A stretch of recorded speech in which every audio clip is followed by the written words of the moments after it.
Creo que estamos la mayoría.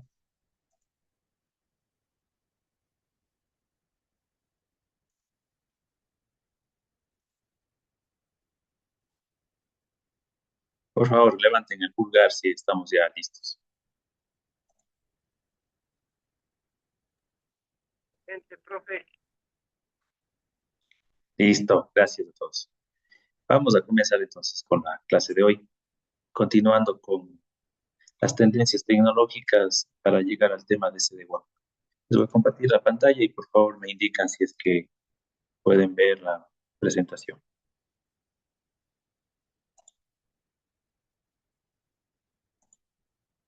Sí, profe, sí se ve la presentación. Muy amable, gracias. Listo, entonces, continuemos. En la clase anterior, haciendo una pequeña recapitulación, revisamos todo lo que respecta a tecnologías WAN. Como ustedes recordarán, hablamos de algunos métodos de conmutación, vimos qué tecnologías nomás se usaban antes, qué tecnologías son las modernas, justamente hablando de esa parte de aquí, yendo ya a la capa de acceso, ¿sí? También vimos de pronto cómo, cómo dimensionar una red WAN, qué consideraciones debemos tener antes de pronto de ponernos a trabajar en un diseño en específico, ¿sí? Entonces, hacernos algunas consultas en las cuales sacamos de pronto la necesidad que tenemos para nuestra empresa y en base de eso planteamos de pronto un proyecto, ¿sí? Tiene mucho que ver con temas justamente de la parte de aquí, que es ya el sitio remoto o la oficina que vamos nosotros a atender, ¿sí? Entonces, yendo ya a la parte, perdón, también vimos el tema de WAN, que llegábamos del modelo OSIS a la capa 2, ¿sí? Capa física, enlace de datos, el tema de encapsulación de las tramas, envío por el aire, por cobre, y luego, pues obviamente, el tema, ya viene el tema de la capa de red, lo que corresponde a toda la parte de enrutarse tráfico, ¿sí? De recibirse tráfico, enrutar, de pronto ya convertir las tramas en paquetes y comenzar ya a usar otro tipo de protocolos que va a permitir justamente eh, llegar a los diferentes sitios con los diferentes protocolos que tenemos, tanto de enrutamiento estático como dinámico. Ahí está claro, ¿verdad? De pronto alguna consulta les quedó de la clase anterior o continuamos. En la clase de hoy vamos a revisar la primera hora, igual teoría, ¿sí? Teoría de protocolos de enrutamiento. Vamos a ver algunas consideraciones a tener en cuenta para el tema de diseño, ya en cambio enfocados a SD-WAN, de dónde nace toda esta idea y también vamos a hacer una práctica, ¿sí? La segunda hora, una práctica que les pedí que se descarguen el Packet Tracer. Si no lo han hecho, por favor, un momentito, de pronto lo buscan en Google y hay para descarga directa, ¿sí? Pueden descargarse para poder hacer esta práctica. Es importante que la cumplamos y para que se cimente justamente la idea de esta clase.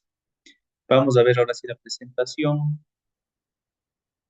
Bueno, recordando un poco de la clase anterior, habíamos visto el enrutamiento estático, ¿sí?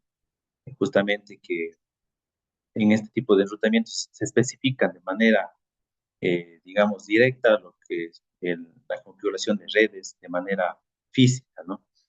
Mediante configuración manual, por dónde tiene que ir el tráfico. Sí, o sea, mi tráfico tiene que ir por tal interfase y por ahí va a ir hasta que de pronto se me caiga la interfaz, se me dañe ese equipo, no va a haber una convergencia hasta que de pronto yo mismo de una administración de la red mediante línea de comando, igualmente de manera manual, para poder establecer una red, ¿sí? Lo que hemos hablado es que este tipo de redes eh, son muy buenas, pero de pronto en este tipo de enrutamiento, perdón, es muy útil en empresas pequeñas, ¿sí? De dos o tres sucursales, donde de pronto no se tiene complejidad en la arquitectura de red. Pero en cambio, cuando vamos ya a redes mucho más grandes, de pronto donde tenemos varias agencias, diferentes zonas, habíamos hablado incluso de pronto a nivel mundial, pues todo ya se complica porque de pronto tenemos colaboradores que están trabajando en oficinas, otros que quieren hacer teletrabajo, proveedores que de pronto quieren conectarse vía remota mediante una VPN, o de pronto a brindar sus servicios y quieren acceso a algún servidor. Entonces ahí implica, incluso habíamos visto otro tema, ¿no? Que es la seguridad. Habíamos revisado ciertos matices del tema de seguridad, generalidades, para irlas profundizando un poco más esta clase. Entonces, también vimos que en el enrutamiento estático hay que tener en cuenta el tema de la distancia administrativa para distinguir entre los distintos protocolos de enrutamiento, ¿sí? La ruta con menor distancia era la que siempre iba a ser preferida. Cuando había un empate, de pronto la ruta con menos métrica era la que es preferida. Si configurábamos con una métrica menor, esa era la que iba, la ruta que iba a ser justamente elegida por el equipo routers para enviar el tráfico. Aquí vimos algunos temas de ataques, de situaciones de riesgos que se habían dado en algunos años y anteriores para poder nosotros tener un poco más claro la idea. Ahora vamos con el tema de enrutamiento dinámico. Como habíamos visto, pues el enrutamiento estático, como les dije, se vuelve complejo, ¿no? Con el crecimiento de la red. Por eso justamente comenzamos a hablar de enrutamiento dinámico es una forma de automatizar la red, ¿sí? Ya que los protocolos de pronto generan tablas de enrutamiento, envían mensajes de pronto para informar el estado de sus rutas a los routers vecinos y se van generando las tablas de enrutamiento y mediante esas tablas de enrutamiento los routers deciden la mejor ruta para un paquete, ¿sí? Entonces, eso es lo que vimos. También vimos comparación de pronto en temas de estático y dinámico. Y ahora sí vamos a centrarnos ya en el protocolo más conocido en el tema de enrutamiento dinámico, es el protocolo OCP, ¿sí? Es importante que recordemos un poco este tema porque nos va a servir para entender justamente el tema de CD1. Entonces, el protocolo CPF es un protocolo de enrutamiento dinámico de gateway interior, ¿sí?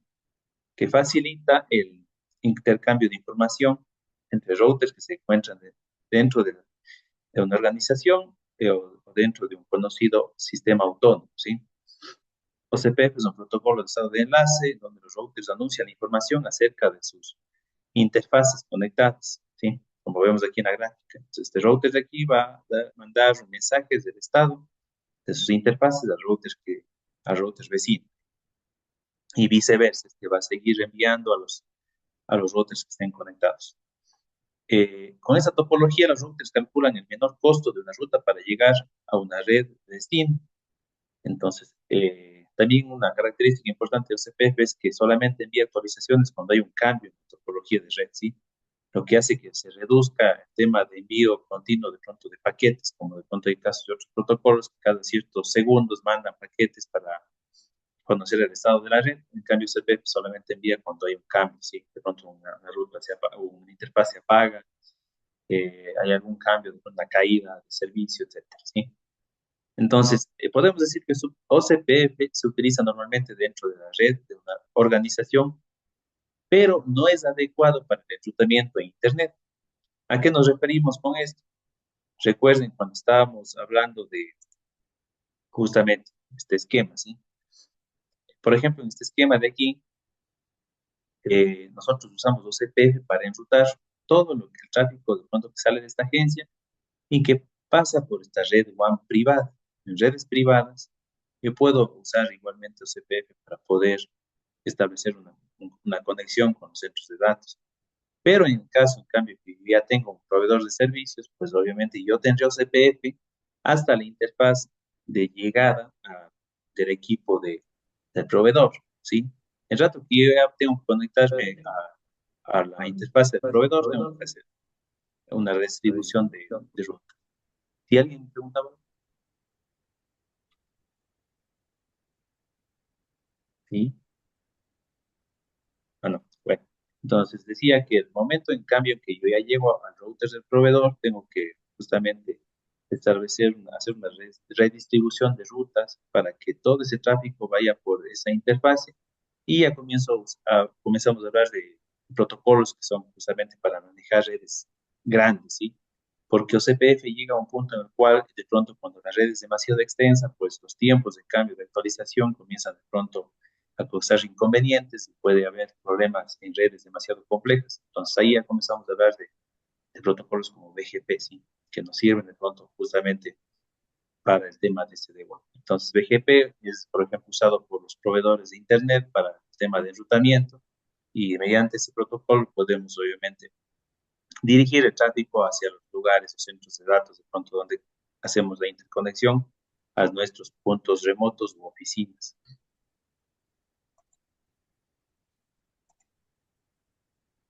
Entonces, como decía aquí, ¿sí? OCPF se utiliza normalmente dentro de la red de una organización y no es adecuado para el tratamiento en Internet.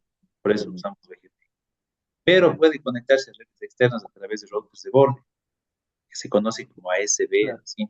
Son routers de borde para intercambiar información entre la red interna y los proveedores externos. Aquí hay algunos términos que vamos a recordar. El tema de tratamiento dinámico, que son importantes en el caso del protocolo CPF, que es una área CPF, es una parte aislada de la red donde los dispositivos conectados intercambian información sobre sus estados, ¿sí? Cada zona tiene un identificador único.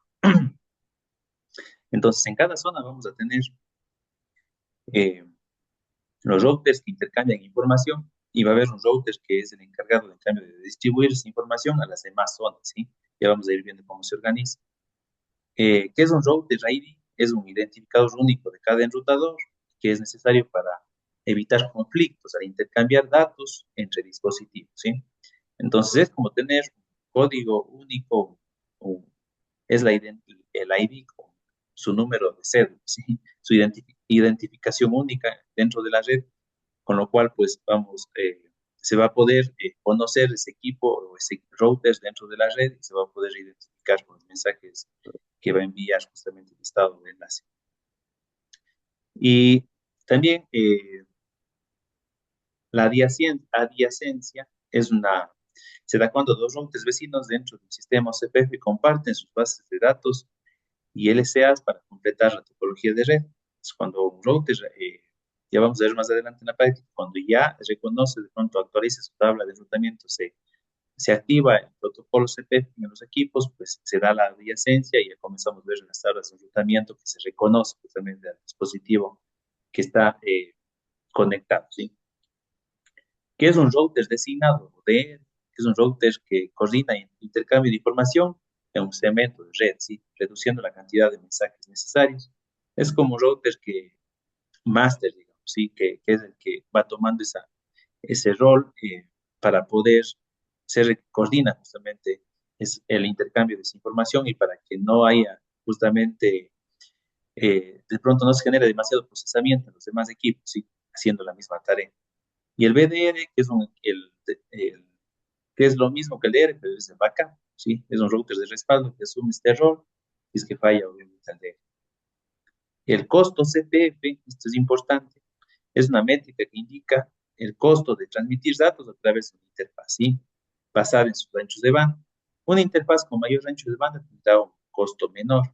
Entonces, esto lo vamos a ir configurando nosotros, ¿sí? Cuando lo hagamos, pues vamos a ir poniendo el costo. De pronto, si ustedes tienen todavía CPF en sus redes, seguramente van a tener configurado de pronto el enlace con más ancho de banda, menor latencia, el más estable con costo menor, ¿sí? En comparación con el enlace de pronto que está con más, que causa inconvenientes, de pronto que esté en espera, cuando cae el principal, pues funciona el secundario. Aquí podemos ver justamente una tabla, los OCPF neighbors, por ejemplo, aquí se reconoce dentro de esta topología de red, los routers vecinos, el ID de esos routers, como pueden ver, y el estado en el que se encuentra, ¿sí?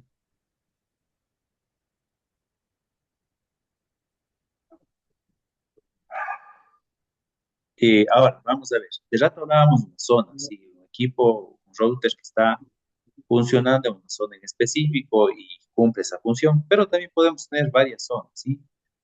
Como pueden ver aquí. Entonces, puede haber varias zonas en las cuales vamos a tener routers DR y VDR, ¿sí? Pero pueden ser varios routers que estén en la zona 1. Va a haber un router de frontera, en cambio, en este caso, que va a ser el tema de la convergencia de la red hacia la zona 2. Este router de frontera se conoce como ABL, ¿sí? Entonces, cuando la red crece, aumenta el número de dispositivos configurados como CPF y como resultado, la base de datos del estado de las interfaces, la LSDB, se amplía y ocupa más espacio, ¿sí? Es por eso aumenta el número de rutas de red disponibles y el algoritmo para encontrar la ruta más corta se complica. En estas redes, incluso la desconexión temporal de un router provoca una mayor carga en el equipo. Lo mismo que hablamos, ¿sí? el tema justamente de evitar ese consumo excesivo de recursos de los equipos.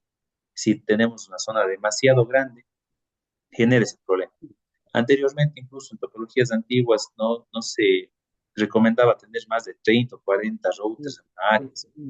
Entonces, por eso tiene mucho que ver con el diseño de la topología. ¿Cuál es la solución para este tema de crecimiento? Es que OCPF utiliza la división justamente de la red en zonas, reduciendo la frecuencia de actualización de las bases de datos, mejorando el rendimiento de la red. Por eso, cada interfaz de un router puede pertenecer a una sola zona, ¿sí? Y los routers de frontera, que son este de aquí, cada interfaz de un router puede pertenecer a una zona y los routers de frontera son responsables del intercambio de los datos entre las zonas. Entonces, por ejemplo, en este caso, si tengo este router de frontera y se cae la zona de aquí y este también se cae, pues obviamente voy a quedar con esta red sin, sin poderse conectar, ¿no? Sin poder llegar a la red de acá. Pero también podemos tener de pronto una redundancia por otro tramo de la red, donde esté otro router de frontera con otras zonas y tengamos también formas de conectarnos y poder llegar por caminos alternos. Ahora vamos a ver cuáles son los pasos para configurar justamente el protocolo CP. Bueno, lo que tenemos que primero hacer es justamente habilitar el identificador, ¿cierto?, de OCP. Por lo general, pues siempre viene por defecto router OCPF1, ¿sí? Para identificar qué zona qué zona estamos hablando. El router ID, en cambio, define un número único para ese router, como les decía, es su identificación. Entonces vamos a irla colocando como está aquí. ¿Sí ven? Son cuatro objetos, digamos, que vamos conectando y de esa forma se identifica el equipo. Network indica qué redes se conectan a OCPF y a qué redes pertenecen.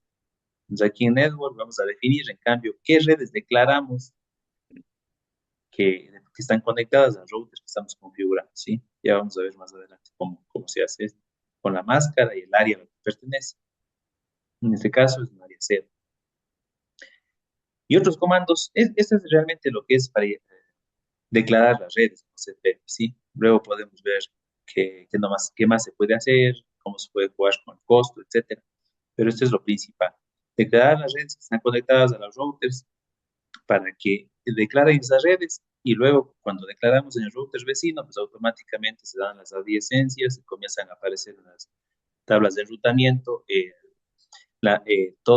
justamente el ID de los routers vecinos y también comienzan ya en las tablas de enrutamiento a sumar ya el tema de las rutas por donde se están conectando de manera dinámica. Por eso, ¿con qué comandos hacemos esto? Para visualizar de manera adecuada, para ver la adyacencia y los vecinos con show IP o CPF neighbors, para ver las interfaces, show IP, CPF interfaces, ver la tabla de enrutamiento, show IP route, ver archivos de configuración, show run y config. Así seguramente ustedes lo hacen constantemente.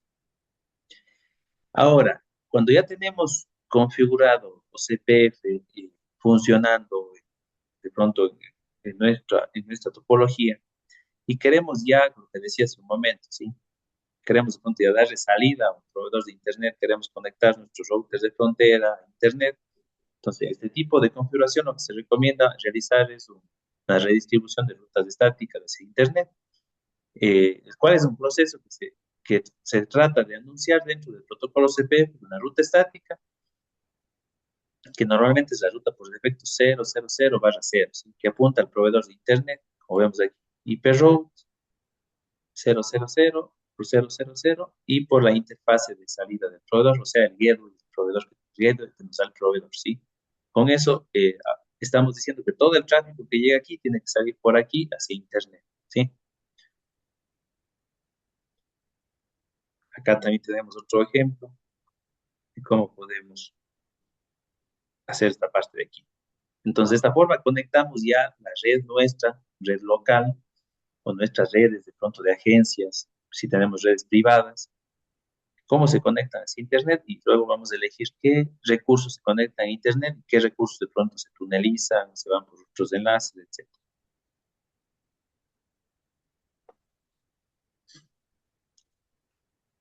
Bien, antes, esta es la práctica que vamos a hacer luego del receso, pero bueno, vamos a seguir todavía revisando alguna información más.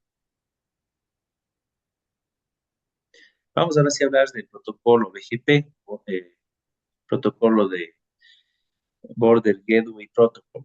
El BGP es un protocolo estándar de enrutamiento dinámico diseñado para Internet, ¿sí? Para los proveedores de Internet, que justamente para redes grandes, topologías extensas, en donde se requiere eh, de pronto justamente esa conexión y esa sincronía en las redes de varios, de zonas grandes, ¿sí? Un caso de uso más usado es cuando una red necesita por cierta razón compartir información de enrutamiento de BGP con el ISP. BGP es un protocolo usado para conectar diferentes sistemas autónomos, ¿sí? De rato veíamos un sistema autónomo que está configurado como CPF, pero ese puede justamente conectarse con BGP para ya navegar hacia Internet. Justamente que dice ejemplo entre una empresa y un ISP. Entre múltiples ISPs o incluso segmentar una red demasiado grande. El sistema autónomo y BGP son identificadores únicos en un escenario público. Si una empresa necesita utilizar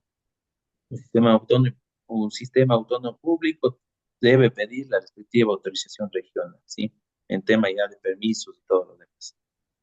Entonces, aquí vienen los términos de IBGP, que es justamente de borde interior, y EBGP, justamente de borde exterior. Depende mucho de cómo es la topología del proveedor y cómo nos va a dar los recursos. Nosotros, por lo general, como les decía de rato, llegamos con la redistribución, de pronto entregamos, nos dan, el proveedor lo que nos da es el gateway o de pronto las rutas ahora en SD-WAN nos da las públicas y nosotros publicamos hacia allá, o CPF, y directamente el proveedor se encarga de lo demás, ¿sí?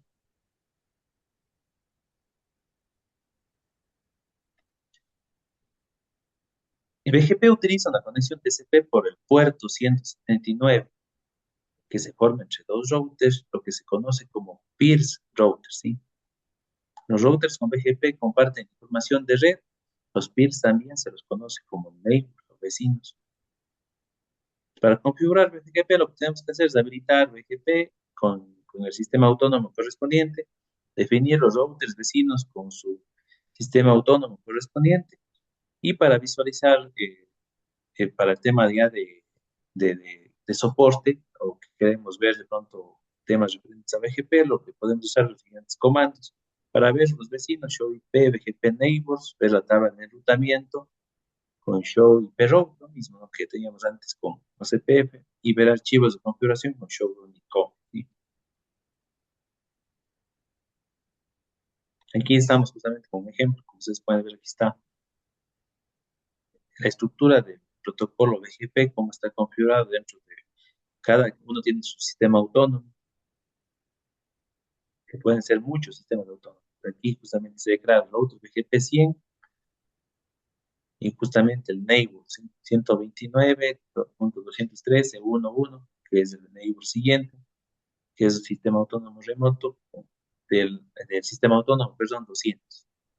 Lo mismo en el caso del router que está como RTV, el router BGP 200, declaramos que está en el 200, los neighbors son los vecinos, 129.213.1.2, que está en el sistema autónomo 100, y el 175.220.1.2, que está igual en el mismo sistema, pero igual hay que declararlo, ¿sí?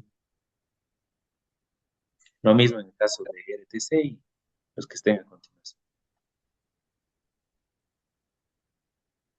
Igual aquí tenemos para distribuir, cuando tenemos de pronto enlaces, sobre todo esto está relacionado a lo que es SD-WAN, ¿sí? Cuando tenemos de pronto dos enlaces que están balanceados, utilizamos BGP justamente para esa tarea de balanceo de carga y que nos entrega también un CPF dentro de lo que es ya la red interna. Entonces aquí se configura justamente las interfaces loopback, la dirección IP, como vemos la dirección IP del router RTA 150.255.0/24 sería. Lo mismo, declaramos router BGP 100, el sistema autónomo que corresponde y los vecinos, ¿sí? Directamente, por ejemplo, aquí declaramos de interfase 160.10.1.1, ¿sí?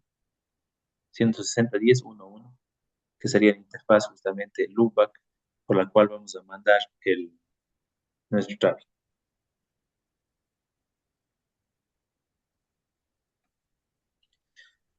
Ahora vamos a ver un poquito de lo que se trata la routing basado en política, ¿sí?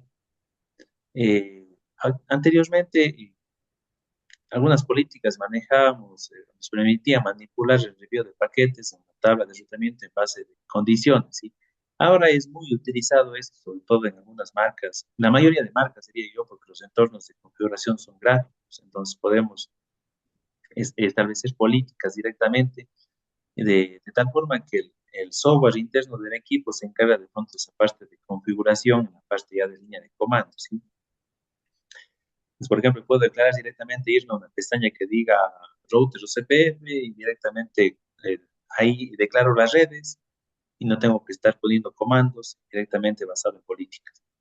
Con PBR se puede realizar un enrutamiento más específico utilizando mucho en escenarios de múltiples paths para controlar de mejor manera el envío de tráfico. La edición de un paquete obedece a una política definida por el administrador de la red y las políticas están en función de qué nomás, de la dirección o grupo de direcciones de origen y destino. Aquí es importante y se recomienda tener tablas de enrutamiento, ¿sí? Tablas para configuración, perdón, del enrutamiento, en donde tengamos toda la topología de red, de VLANs, de pronto de una empresa, cómo está distribuida para que tengamos un orden, una configuración justamente y poder generar esas políticas para poder hacerlas fáciles de desplegar, ¿sí? Entonces, las políticas nos dan una aplicación concreta. Podemos trabajar directamente con un protocolo, como les decía, yo elijo de pronto qué protocolo quiero usar y comienzo a generar las políticas. También puedo ver los tamaños de los paquetes, el valor de la calidad de servicio, de pronto valores que en Postgres, por ejemplo, se conocen los LCAs, que son para configurar de pronto condiciones para que un tráfico vaya por un enlace o por el otro enlace. En pocas palabras, yo puedo poner condiciones de pronto para que el tráfico prefiera este o prefiera el otro. Cuando hablábamos anteriormente de enrutamiento CPF, solamente se basaba en el costo que nosotros de manera manual colocamos, ¿sí? Pero nosotros no sabemos qué pasa en los enlaces todo el tiempo. Puede ser que un enlace, en el momento que vemos, hacemos un test de ancho de banda, vemos latencia, y si podemos ver algo de jitter, pues vamos a tener datos en ese momento, ¿sí? La ventaja que la evolución a SD-WAN es que nos permite tener esto de manera automática, tener un sensado completo y continuo justamente de esos parámetros que los decía mediante políticas y que yo establezco. Por ejemplo, ¿qué ancho de banda mínimo quiero que sea utilizado para, perdón, hasta qué ancho de banda mínimo necesito que baje ese enlace o que puede bajar ese enlace y deje de ser usado, ¿sí? Y el tráfico prefiere el otro enlace que es más robusto? O de pronto hasta qué latencia yo puedo permitir que mi enlace principal tenga, o cuando llegue a tal valor, pues automáticamente prefiere el otro enlace. Entonces, así se van eligiendo las políticas, igualmente con jitter y otros datos más, para poder ir configurando y definiendo las rutas más adecuadas para el tráfico que va a salir de los puntos remotos. También se utilizan listas de control de acceso para marcar paquetes. Sobre todo esto cuando ya tenemos redes grandes, oficinas de usuarios concurrentes, en donde de pronto puedo establecer estas listas de control de acceso para tener a los registrados y que se puedan directamente asignar los recursos de red. De pronto, si tengo configurado DHCP, directamente da una IP a nuestro usuario y de inmediato pues él tiene ya acceso a la red, a los servicios, recursos de red. Bueno, aquí les decía, ¿no? Cada fabricante tiene su propia topología. Actualmente con SD-WAN pues es todo gráfico. Hablando un poquito de lo que es VRF o Router Virtual Routing Forwarding. VRF permite contar dentro de un router con múltiples tablas de enrutamiento independientes, permitiendo a un router ejecutar más de una tabla de enrutamiento de forma simultánea. Es como tener varios enlaces, digamos, dentro del mismo canal, ¿sí? Generar varias conexiones dentro del mismo canal. Eso es muy utilizado sobre todo por los proveedores de servicio de Internet, ¿sí? Ellos lo utilizan para poder de pronto darnos más recursos de pronto en el mismo equipo, ¿no? Pero usan, no es que ellos nos dan otra fibra o vienen y cambian, sino directamente en el mismo enlace de pronto nos generan recursos y simplemente habilitan de pronto otra interfaz del equipo de ellos que nos van a dar y simplemente nos dicen conéctese a tal interfaz, ¿no? Por ejemplo, Switch de capa 3, que por lo general tienen ellos. Entonces, eh, esto hace y abarata mucho los costos de temas ya de instalaciones y de soporte. Entonces, es útil para redes multitenant tener las mismas direcciones de segmento de red repetidas en distintos ID de red. Y esto tiene algunas ventajas, como mejorar la funcionalidad de red separando y segmentando las rutas, sin para esto deba utilizar múltiples routers. Lo que hablábamos, es posible mantener separados el tráfico y el enrutamiento de distintos clientes utilizando el mismo hardware. Aumentar la seguridad dentro de la red, ya que el tráfico se segrega de forma automática. Contar con ambientes totalmente aislados, por ejemplo, VDF de administración y VDF de datos. Y para configurar, debemos crear una instancia de VDF y asignar a interfaces y rutas las instancias VDF requeridas. O sea, el proveedor lo que hace es designar por qué instancia va a ir el tráfico de pronto de nuestra sucursal, ¿sí? Elige esa instancia y directamente nos entrega. Nosotros no vemos absolutamente nada de eso, simplemente recibimos el servicio y nos dan un gateway al cual conectarnos. Bueno, de pronto aquí alguna consultita, algo para ir viendo un poquito más de lo que es ya en cambio tunelización.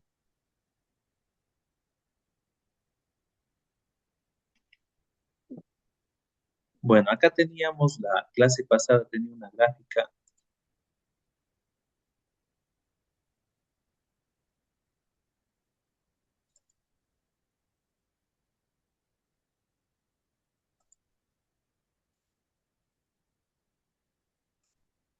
No le encuentro. Bueno, tenía una gráfica bastante fácil para entender lo que era justamente tunelización, la tunelización.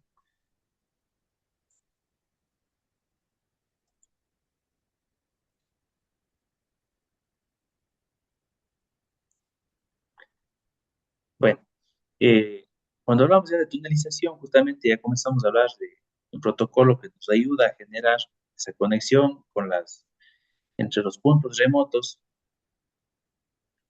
estableciendo un túnel, ¿no? Que físicamente sería así, pero de manera lógica nos permite encapsular el tráfico desde el punto remoto hacia nuestro data center de manera segura, cifrando las conexiones y generando justamente esa capa de seguridad para que todo ese tráfico que curse, ya sea por enlaces de internet, por enlaces radioeléctricos, por redes públicas, redes privadas, eh, sea seguro, ¿sí? Y esté libre de ataques en su trayecto, o de pronto de que se pueda, mediante alguna herramienta, pues de pronto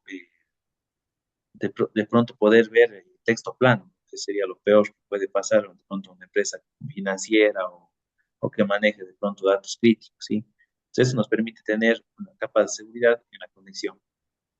El tipo de, justamente, el protocolo de tunelización es de L2TP.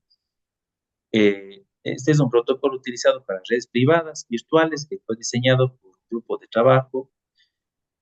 Este es una herencia prácticamente de los protocolos PPP, TP y L2E, ¿sí? Creado para corregir las deficiencias de estos dos protocolos.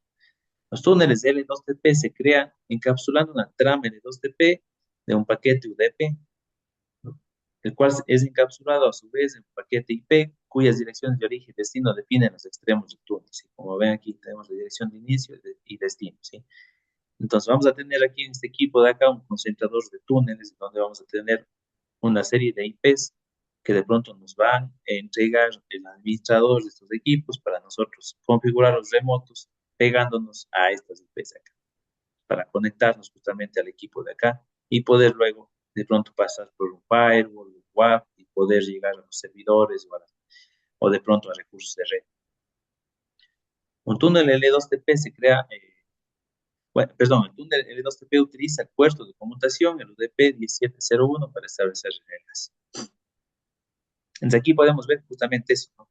Nosotros podemos conectar desde un equipo remoto directamente el equipo va a ir de manera, digamos, va a conectarse sin poder tener idea de por dónde va ese tráfico. Cuando simplemente nos conectamos y ese momento, pues, el protocolo hace todo este trabajo una vez que llega justamente al punto de conexión donde está configurado la tunelización, que por ejemplo es el router de borde de una oficina remota, cursa todo el tráfico, todo el canal de internet o red privada y justamente llega a los servicios críticos de una empresa.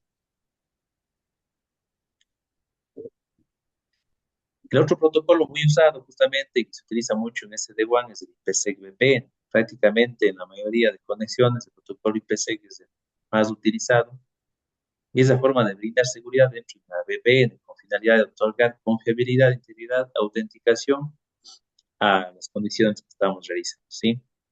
El IPsec utiliza un conjunto de protocolos. Uno de los principales es el protocolo IKE, el cual brinda cifrado entre pares autenticados y que utiliza dos fases. Aparte del cifrado que nos hace, pues nos da una forma de establecer llaves, ¿sí?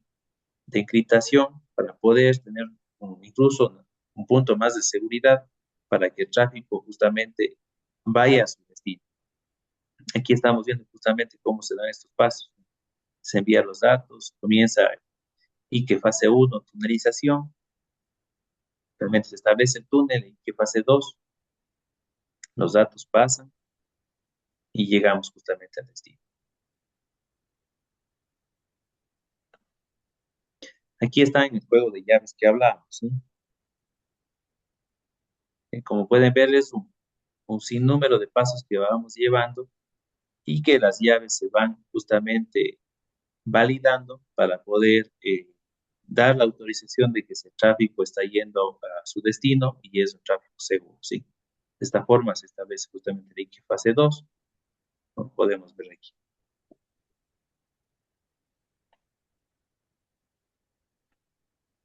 Aquí está el gráfico que les decía hace un momento, ¿sí? Aquí está el resumen de lo que estamos viendo. Cuando tenemos justamente configurado ya redundancia, una red empresarial, tenemos varios recursos de red que queremos compartir. Tenemos la Branch Office, que es una oficina inteligente que está conectada a un firewall de nueva generación, en este caso es un FortiGate, y donde se establece ese D1 hacia los sitios críticos mediante dos conexiones de Internet. Como podemos ver aquí en las conexiones, justamente entre el firewall de la agencia y el firewall principal, se establece justamente mediante el protocolo IPsec. En este momento, el tráfico se cifra y se establece el número de túneles acorde al número de conexiones que tengamos. Por ejemplo, si nosotros tenemos dos centros de datos, como en este caso de acá, tenemos dos centros de datos y en cada uno tenemos dos proveedores de Internet, entonces vamos a tener en total 4 túneles, ¿no es cierto? Que configurar en el sitio remoto. Vamos a configurar un túnel hacia el proveedor 1 del data center principal, otro túnel al proveedor 2, igual del data center principal, a una IP diferente, lo mismo en el alterno. Vamos a hacer lo mismo, vamos a conectar justamente el sitio remoto hacia las dos conexiones, en total vamos a tener 4 túneles. Entonces aquí viene la convergencia de red con SD-WAN, el cual en el momento que se cae un enlace de acá, por ejemplo, va a hacer una convergencia a la red y directamente a irse por el enlace que queda todavía vivo, ¿sí? Y en caso de que se caiga aquí todo, va a ir solamente al principal todo el tráfico, ¿sí? Entonces, de esa manera nos ahorramos temas de soporte, caídas de servicio y muchos problemas que se dan de pronto con las redes, eh, con las redes tradicionales, ¿sí?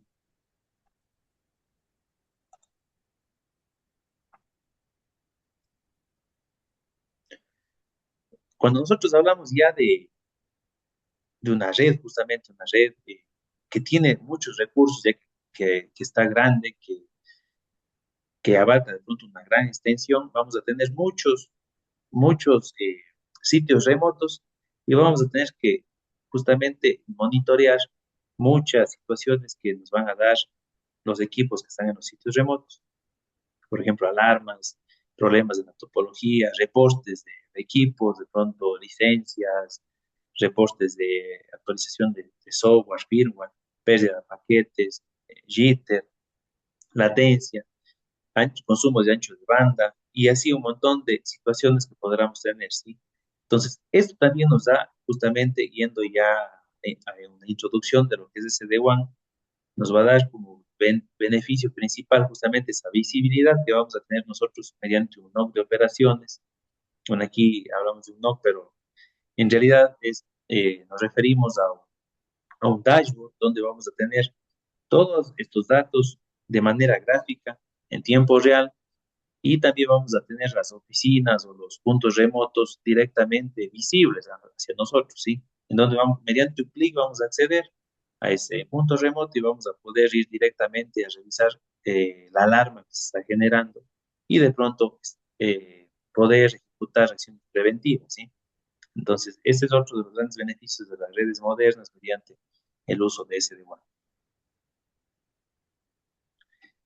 El tema de SD-WAN nos va a permitir también tener, como les decía, un control en el tema de la latencia, ¿sí? Poder elegir qué recursos van a usar un canal en específico. Por ejemplo, tráfico que sea crítico, ¿no? Por ejemplo, si estoy usando una nube de Office 365, ¿sí? Puedo elegir qué canal voy a conectarme mediante un enlace y, perdón, qué recursos voy a conectar mediante un enlace y viceversa también por el otro. Entonces, eso me da la posibilidad de poder tener disponibilidad de acceso, también de descarga. Lo mismo, yo puedo elegir qué enlaces son los más críticos para yo poder configurar para mis servicios críticos y qué enlaces de pronto no son tan críticos que puedo tener o esperar un poco más, ¿sí? O de pronto, si mi empresa es un call center, en cambio ya Zoom es algo crítico, ¿sí? Con aplicaciones de videollamadas, necesito todo el tiempo para trabajar, entonces, obviamente que este va a ser el principal. Depende mucho, como lo dije al inicio, el diseño de nuestra topología de red. Eso vamos a ver hasta ahora para concentrarnos ya directamente en la práctica que les voy a poner ahora, ¿sí? Les pido que tomen una capturita del ejercicio que vamos a hacer y les voy a explicar un poco de qué se trata. Les voy a explicar ahora y hacemos esto la siguiente hora luego del receso que nos demos, ¿ya? ¿Estamos de acuerdo?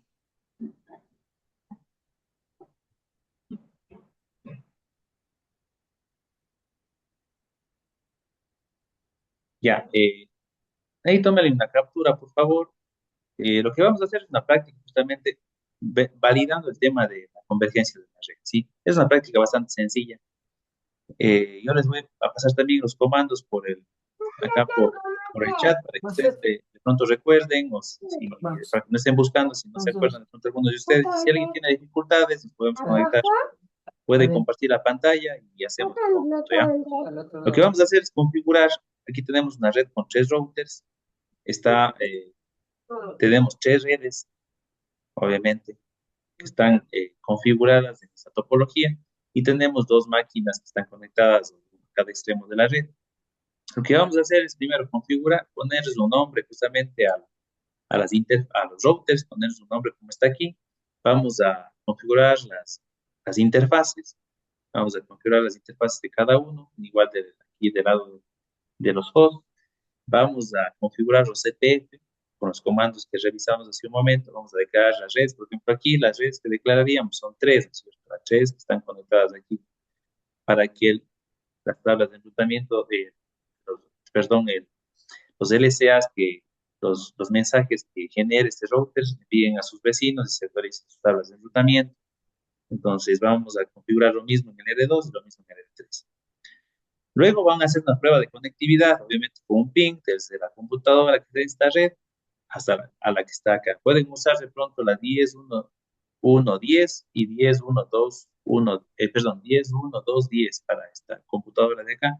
Vamos a hacer un ping y vamos a ver luego de manera gráfica. Yo también ya tengo realizado esta práctica.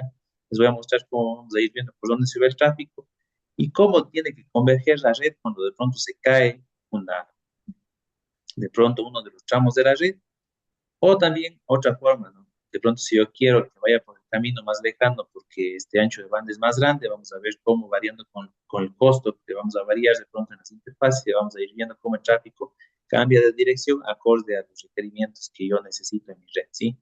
Eso es lo que vamos a hacer. Entonces, ¿están de acuerdo para irnos de aquí unos 10 minutos, un pequeño receso y regresamos a hacer? ¿Sí?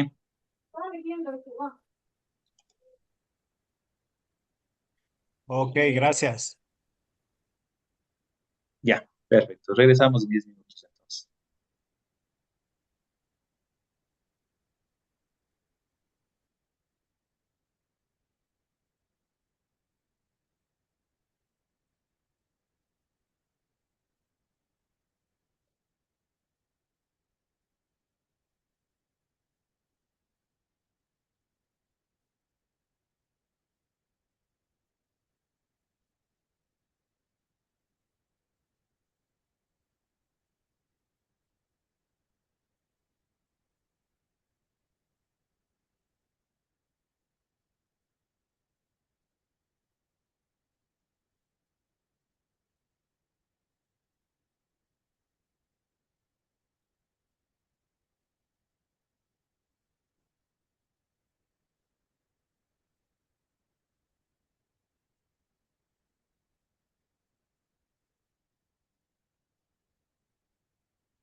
Ya se prendió el teléfono. Ya espérame un rato, ya voy. Ya espérame un rato, ya voy. No lo estoy.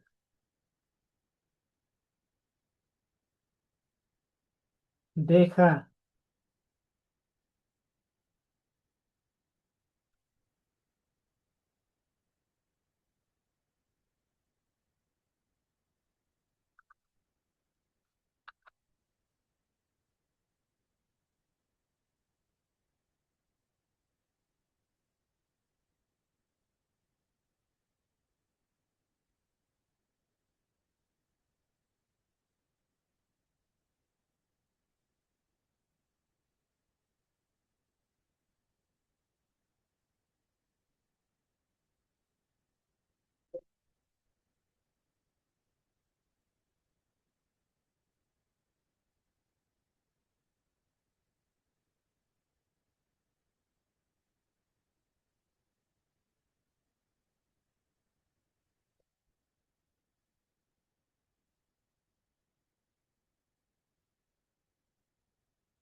Ya voy, espérame un rato.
Listo, estamos ya todos.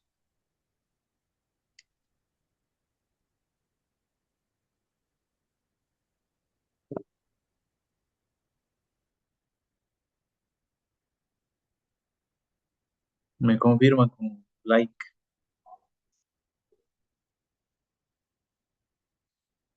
Gracias, David. Gracias, Pablo. Todos que están pendientes. Entonces, hagamos por favor esa práctica.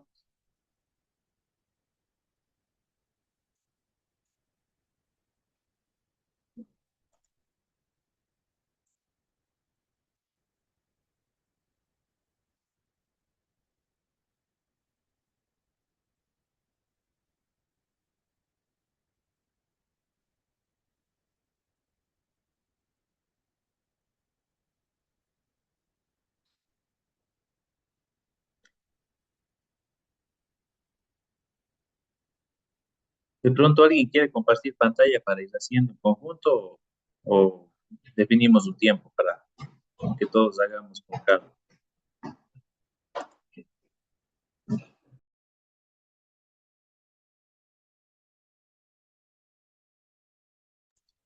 Me comenta qué tiempo nos damos, qué opinan. ¿Alguien de pronto quiere?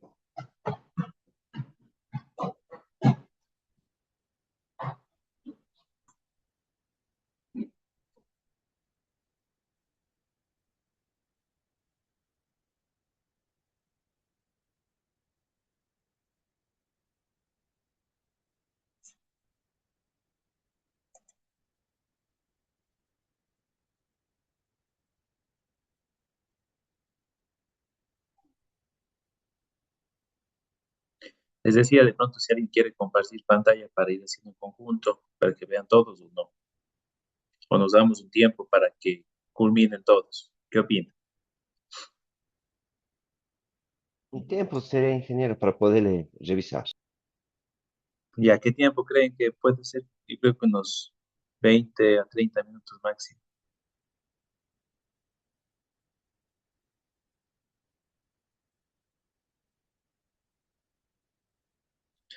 No, para que tengan una idea, eh, aquí está la topología, ¿sí?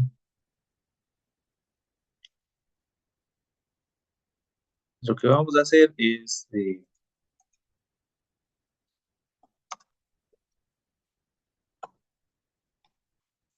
lo que les decía es, vamos a configurar el equipo, cada uno de los routers, vamos a ir poniéndoles un nombre, vamos a configurar las interfaces acorde al direccionamiento que les compartí, algo sencillo, ¿sí?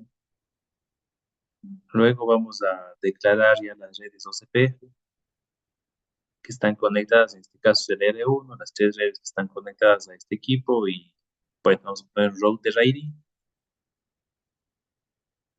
De pronto pueden irse, como les decía, por la red la más baja para que sea más fácil todo y culminamos. Hacemos esto, luego configuramos lo mismo en los equipos que vamos a hacer las pruebas. Vamos a poner un gateway. Vamos a configurar la IP de la computadora, la máscara, y luego vamos a hacer unas pruebas de conexión al equipo remoto.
No, es lo que les decía, es vamos a hacer un ping del equipo de la laptop de acá a la laptop 2, ¿sí? Y eso, cuando culminemos, me avisa para hacer unas pruebas y explicar ese tema que les decía de los costos y la convergencia de la red.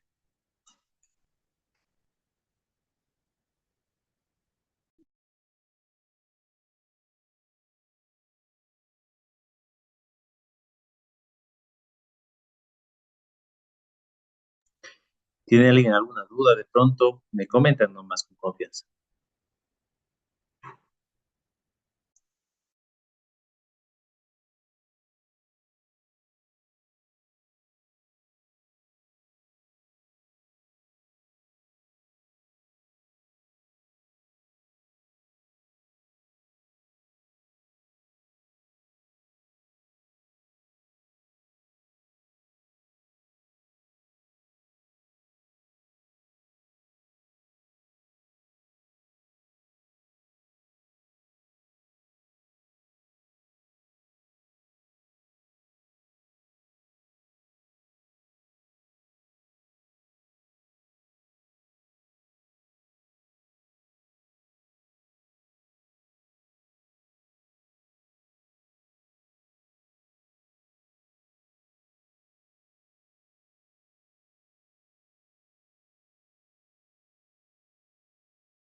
Les consultaba de pronto si alguien culminó ya la práctica, que me comenten.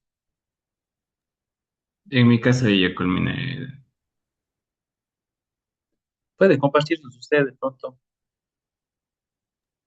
Ya, deme 2 minutos. Chévere, gracias.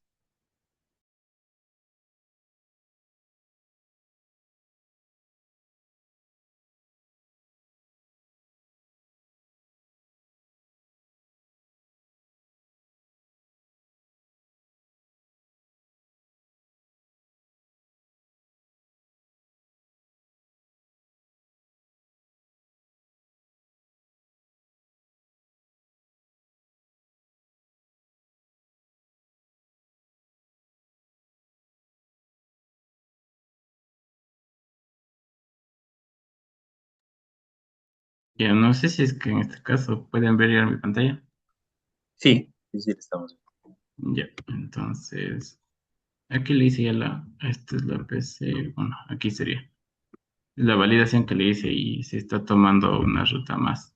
Ya le hice el costo en la gigabit 00, entonces está tomando la 01 para poder llegar a la PC 0 en este caso, que es de la Ya, PC chévere. 1. Ajá. ¿Usted ya ha configurado antes de trabajar antes configurando los equipos? ¿Tiene experiencia? O sea, sí, pero netamente en la universidad con GNS3. Ya había Ah, hecho estas prácticas. Ajá, sí, sí. chévere, chévere. Entonces, ¿qué conclusión usted nos podría dar de las pruebas que hizo, o sea, del protocolo en sí? ¿Qué nomás cree usted? ¿Cómo puede ser Eh, útil dentro de nuestra topología que veíamos de pronto en una red con de pronto varias áreas OCP? claro, en este caso, si mal no recuerdo, se podría también implementar, o sea, varias áreas y en este caso sobre OSPF se podría hacer MPLS y también realizar sobre MPLS y se podría jugar ya con ingeniería de tráfico y en este caso cuando existe un enlace, alguna falla, se podría hacer el, en la configuración de un enlace no me acuerdo cuál es el nombre exacto, pero va dentro de Traffic Engineering. En este caso ya se podría jugar de una manera más extensa. Exacto. Como nos Ujú. dimos cuenta configurando por defecto sin configurar costos, la ruta que siempre va a elegir el paquete es la de menos salto, ¿sí? Entonces Exacto. va a ir por la ruta más directa. Pero en Ujú. cambio, si configuramos costos por preferencias de anchos de banda, como decía usted, entonces ya vamos nosotros dándole un direccionamiento, ¿sí? Muchas gracias Correcto. por su ayuda. Hecho. Deja nomás de compartir ya. Sí, gracias. Ahora les voy a yo explicar un poquito más para los demás compañeros. De pronto, si alguien se le dificultó o se quedó en alguna parte, de pronto me dice nomás, para de pronto ahí apoyarnos entre todos y que la idea es que todos comprendan esta parte. Sí, es bastante sencilla, pero es importante para entender el porqué de este enrutamiento dinámico es tan importante dentro de la topología de las redes empresariales, que nos ayuda justamente para tener eh, una, una configuración automática de nuestras rutas y también utilizar, de pronto conectarnos a otros protocolos, o usarlos en conjunto como el BGP, les decía, para en cambio ya conectarnos al mundo, al Internet, sin poder de pronto hacer todo el tema de convergencia de la red. Les voy a compartir la pantalla ahora. ¿Están viendo ahí?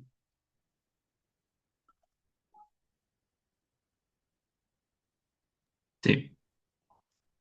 Gracias. Entonces, justamente aquí está la topología que nos mostró hace un momento. Nos vamos a hacer una pequeña simulación. Vamos a poner un paquete que sale de la PC1 a la PC2, ¿sí? Como vemos, sin configurar ningún costo, lo que les decía, la ruta que va a elegir el paquete es la más directa, ¿sí? La de menos cantidad de saltos. En este caso tenemos 1 y 2 saltos del paquete para llegar a su destino, ¿sí? Como vemos, ahí comienza a distribuir todos los paquetes de información de rutas, actualizar las bases de enrutamiento, las tablas de enrutamiento y luego nuevamente comienza el proceso de envío y recepción de paquetes. En el momento, por ejemplo, supongamos que en este router,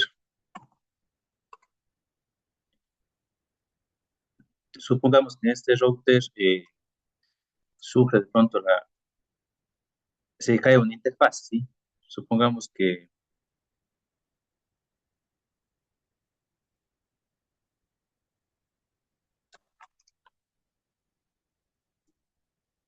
supongamos que la interfase 01 se cae, ¿sí? Entonces, el momento que nosotros nuevamente mandamos a correr justamente la simulación, vamos a ver que la ruta converge por el otro router, ¿sí? Va por el camino más lejano, pero automáticamente el router autoriza sus tablas de rutamiento, manda los mensajes justamente de la actualización de rutas y enseguida se establecen los caminos que el equipo genera para los paquetes nuevos, ¿sí? Entonces, vean aquí, justamente comienza a seguir este camino de acá.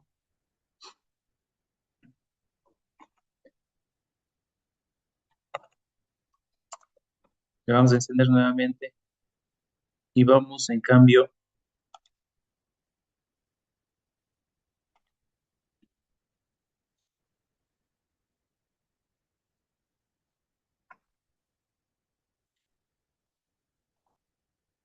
a ver, ya, entonces teníamos ahora por defecto les decía C1 el número de saltos, elegía el paquete e ir por un camino en específico, ¿sí? Pero si nosotros queremos de pronto, tenemos anchos de banda diferentes en los enlaces que manejamos y queremos de pronto que use una ruta en específico, el protocolo CPF nos permite configurar el costo de los enlaces, ¿sí? Que nosotros definimos ese valor y siempre va a elegir el costo más bajo, ¿sí? Por defecto, obviamente, viene en cero, entonces todo, por eso este momento de manera automática se iba por la ruta más directa. Entonces, por ejemplo, justo lo que hizo el colega es el tema de configurar ya directamente el costo, ¿sí? En la interfase que necesitamos que,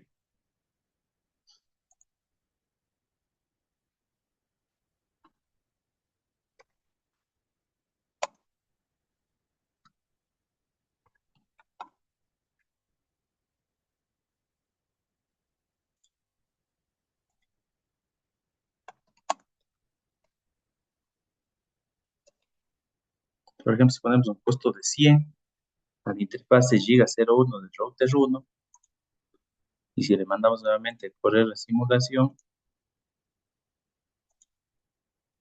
vamos a ver que justamente el camino que elige el paquete es ir por el router 3, el que tiene el costo más bajo, ¿sí? Pero al regreso vamos a ver lo que pasa. Regresa en cambio por el camino por una menor cantidad de saltos, ¿sí ven? Entonces aquí también debo configurar en la interfaz giga 01 lo mismo, ¿sí? El costo de 100 para que tanto de ida como regreso, pues el paquete tome el mismo camino, ¿sí? Entonces, de esta forma nosotros logramos tener un control sobre digamos, el destino de los paquetes, el camino que, que transita en la red y nos permite tomar decisiones y optimizar los recursos también que tenemos, ¿sí? No sé si tienen consultas de pronto alguna consulta.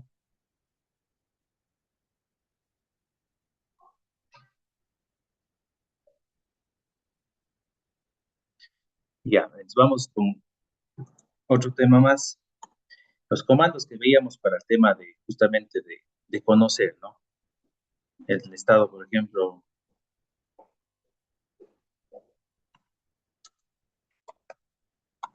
el estado de nuestra tabla de enrutamiento, por ejemplo. Si nosotros ponemos el comando show IP route, vamos a poder ver todas las redes que está justamente diagnosticando este equipo. Las redes están conectadas directamente, justamente la red de la LAN, las redes que están, que se han identificado con el protocolo OCPF, que son las dos redes justamente que están configuradas mediante OCPF y las redes locales también que están directamente conectadas a la LAN. Como es una red pequeñita, entonces, como ustedes pueden ver, pero esto sirve mucho para poder nosotros darnos cuenta por dónde está yendo, cómo están conectadas nuestras interfaces y por qué camino está siguiendo de pronto el enrutamiento que estamos configurando. También otro,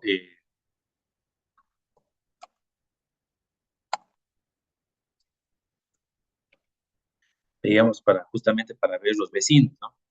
Nosotros si configuramos con un router ID a cada uno de los routers vecinos, entonces vemos que aquí, por ejemplo, está identificando este es el 222, este es el 333, ¿sí? El ID de cada router y por qué interfaces están conectados. Esto nos sirve mucho para resolver inconvenientes igualmente. También, obviamente, la interfase por donde llegan por donde se establecen las licencias, ¿sí? En cambio, si queremos ver el estado de las interfaces, cuáles están levantadas, si tienen alguna dificultad, sobre todo en este momento que configuran, con este comando show IP interface view, pueden ver la dirección IP que está configurada, el estado del enlace y el protocolo. ¿Sí? Si de pronto aquí el protocolo está down, de pronto les falta declarar alguna red o hay algún inconveniente ahí en la configuración de pronto del comando del protocolo en específico.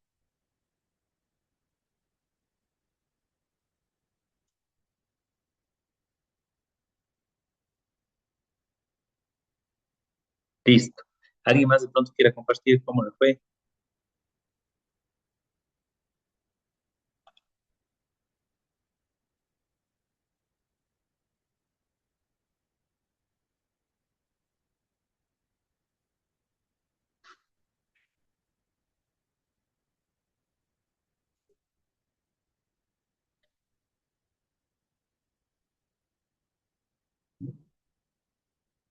De pronto, compañera Tania, ¿pudo usted realizar? Ingeniero, la verdad es que estoy en el teléfono y estoy queriendo hacer la práctica en la computadora. Pasa que salí del trabajo y por eso se me ha dificultado, pero ya estoy rumbo a la casa y me hago la práctica. Ah, no se preocupe. Pero sí he usado Pocket Trace. Ya, chévere. De pronto, alguien más, de pronto que pudo culminar la práctica, quiere dar sus. Bueno, estamos ahí un poquito tímidos. Bueno, entonces la idea es que esta clase era conocer un poquito más del enrutamiento dinámico, que ustedes recuerden, ¿no? Esos conceptos, como decía el compañero que nos mostró hace un momento la configuración, pues recordar esos son los conceptos que nos sirven justamente para entender el tema de a dónde vamos a ir mañana. Si mañana vamos a tocar directamente SD-WAN en concreto, pero vamos a ir viendo que todo lo que hemos visto desde la semana anterior va a ir tomando sentido en cómo justamente ha evolucionado las redes para convertirse prácticamente en redes definidas por software, ¿sí? Que nos permiten, como les decía anteriormente, de manera gráfica poder configurar políticas, poder establecer de pronto configuraciones, incluso distribuir scripts de manera automática y evitarnos todo este lío que es las configuraciones manuales, ¿sí? Obviamente que es importante realizarlo para entender el concepto de cada protocolo, de cada túnel, de cada tipo de conexión que debemos de pronto conocer para poder luego pues entender la razón por qué estamos utilizando, ¿sí? Entonces mañana vamos a ver que a hablar de SD-WAN pues estamos hablando de una tecnología que nos agilita todo esto, automatiza, genera de pronto muchas mejoras. También de pronto hay algunos temas que por mejorar en temas de SD-WAN a nivel de tecnologías. Vamos a hacer una comparativa de pronto también de algunas soluciones que hay en el mercado y con eso espero que les ayude de pronto si ustedes están queriendo tomar alguna decisión en sus empresas, están queriendo de pronto conocer un poco más, pues la idea es que mañana estemos un poco más abiertos para de pronto conversar, contar sus experiencias, si ya tienen implementado de pronto, hay muchas empresas que han seguido por Cisco Meraki, otro seguido por Cisco Viptela, por ahí también soluciones de Aruba, en SD-WAN también hay de VMware con VeloCloud, Fortinet con justamente SD-WAN de Fortinet. Hay algunas soluciones que mañana quiero indicarles para que ustedes conozcan también los pros, los contras de cada una de ellas. Y la idea de este módulo era que les sirva de ayuda para de pronto tomar decisiones, ¿sí? Eso de mi lado, les agradezco por su atención. Entonces, mañana nos estaremos viendo nuevamente. Gracias, Dani. Listo, gracias. Hasta mañana. Gracias. Una buena noche. Gracias, Inge.